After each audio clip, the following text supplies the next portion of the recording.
I'm Malcolm Cawthorne. I teach social studies at Brookline High School. So I've been teaching at Brookline since 1998. So the one class I've always taught at Brookline High is U.S. history.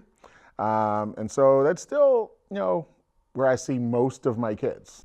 I also teach a senior elective, African American Studies. I teach a class that we introduced last year called Racial Awareness. African American Studies is a very specific type of study about African Americans and their experience in the United States. And studies, we're allowed to use lots of things for that. So art, poetry, literature, as well as history. Racial awareness is about becoming more aware of the dynamics that play into racial identity, as well as the dynamics of race in the 21st century. We have an unbelievable amount of educational resources, and our kids are very aware that they are getting opportunities that most kids in America don't get in their public high schools. With that being said, kids of color also realize that they are still going through a really different experience than kids who maybe identify as white.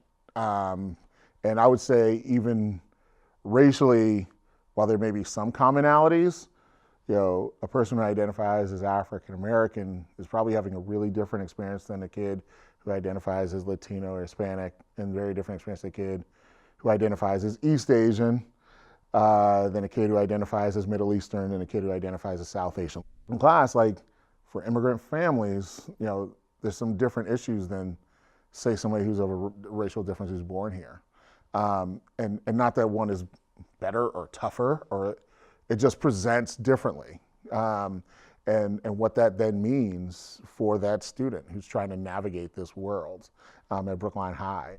In a lot of ways, I do have to set an example that, for a white kid going through Brookline who then maybe goes on to college, I might be the only African American male who stands in front of that white kid and teaches them. And so I would say that drives me as much as any other thing, to make sure that every kid is served. I teach because most of the time, adults kind of frustrate me, frankly. I've been a varsity football coach, I've been a varsity girls basketball coach, I've coached debate, now I'm doing a lot of this race stuff with like SEED, with adults. And, I've always tried to create classes and have always had sort of a interest in teaching, African American focused stuff, but I've also taught gender and society and other classes. None of that happens without teaching. Like, I can add things on to teaching. I can't take away teaching. The only thing I could say about the future is I'll be teaching.